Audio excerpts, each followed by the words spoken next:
Hello guys, first நாங்கள் temp use பண்ணாமல் எப்படி ரெண்டு வேல்யூவை ஸ்வாப் பண்ணது பற்றி நாங்கள் பார்க்கலாம். ஃபஸ்ட்டு நாங்கள் ஏக்கு ஒரு வேல்யூ இன்ஷியலைஸ் பண்ணணும். அதுக்கப்புறமா பிக்கு ஒரு வேல்யூ இன்ஷியலைஸ் பண்ணணும்.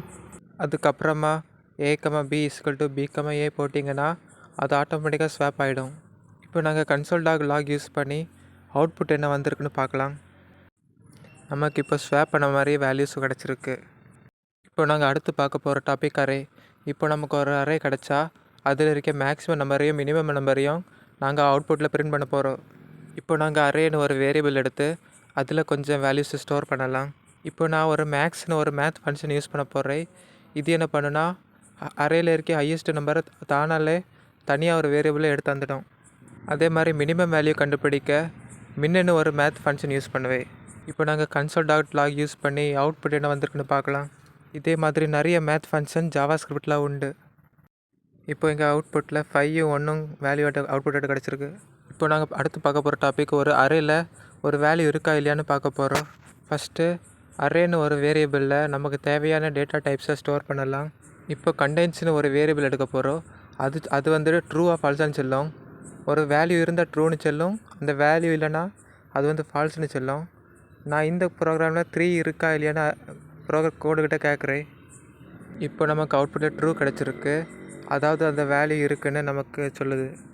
இப்போ நாங்கள் அடுத்து பார்க்குற போகிற டாபிக் ஒரு அரேயில் இருக்க டூப்ளிகேட் வேல்யூஸை எப்படி ரிமூவ் பண்ணியதுன்னு நாங்கள் பார்க்கலாம். இப்போ நாங்கள் அரேன்னு ஒரு வேரியபிளை நமக்கு தேவையான டேட்டாஸை ஸ்டோர் பண்ண போகிறோம். இப்போ நாங்கள் யூனிக் அரேன்னு இன்னொரு வேரியபிள் க்ரியேட் பண்ண போகிறோம். அதில் நியூ கீவேர்டு யூஸ் பண்ணி நாங்கள் ஒரு அரேயை இனிஷியலைஸ் பண்ண போகிறோம். இந்த அரேயில் டூப்ளிகேட் வேல்யூஸை நாங்கள் ப்ரிவென்ட் பண்ண போகிறோம். இந்த கோடில் நான் செட்டுன்னு ஒரு வேல்யூ யூஸ் பண்ணியிருக்கனால அது ஆட்டோமேட்டிக்காக டூப்ளிகேட் வேல்யூஸை ரிமூவ் பண்ணிவிடும். நாங்கள் இப்போ இந்த கோடை ரன் பண்ணால் டூப்ளிகேட்டே இல்லாத மாதிரி ஒரு அரே நமக்கு கிடைக்கும். இப்போ நாங்கள் அடுத்து பார்க்க போகிற டாபிக் ஃப்ளாட் அந்த அரே, அதாவது 2D அரேயை 1D அரேயாட்டு மாற்றுறது பற்றி பார்க்கலாம். இப்போ நாங்கள் அரேன்னு ஒரு வேரியபிள் க்ரியேட் பண்ண போகிறோம். அதில் ஒரு 2D அரேயை இனிஷியலைஸ் பண்ண போகிறோம். இந்த அரேயில் 3 ரோஸும் 2 காலம்ஸும் இருக்குது.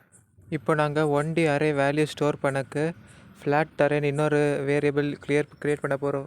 நீங்கள் array.flat யூஸ் பண்ணிங்கன்னா ஆட்டோமேட்டிக்காக 1D அரே அது கன்வெர்ட் ஆகிடும். இப்போ நமக்கு 1 டைமென்ஷனல் அரே நமக்கு அவுட்புட் கிடச்சிருக்கு. இப்போ நாங்கள் அடுத்து பார்க்க போகிற டாபிக் ஒரு நம்பர் எவ்வளோ தடவை ரிப்பீட் இருக்குன்னு நாங்கள் பார்க்க பண்ண போகிறோம்.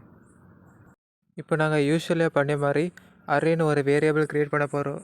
அதில் நமக்கு தேவையான வேல்யூஸை இனிஷியலைஸ் பண்ணிவிட்டு நாங்கள் டார்கெட்னு இன்னொரு வேரியபிள் க்ரியேட் பண்ண போகிறோம். அதில் எந்த நம்பர் ரிப்பீட் ஆகிருக்குன்னு செக் பண்ணணுமோ அந்த நம்பர் கொடுக்கணும். நான் இந்த ப்ரோக்ராமில் 2 கொடுத்துருக்கேன். இதில் நாங்கள் டைரெக்டாக ஒரு ஃபங்க்ஷன் க்ரியேட் பண்ண போகிறோம். இதில் நாங்கள் டெர்னரி ஆப்ரேட்டர் யூஸ் பண்ணி கம்பேர் பண்ணி நமக்கு தேவையான வேல்யூவை இன்க்ரீஸ் பண்ணுவோம்.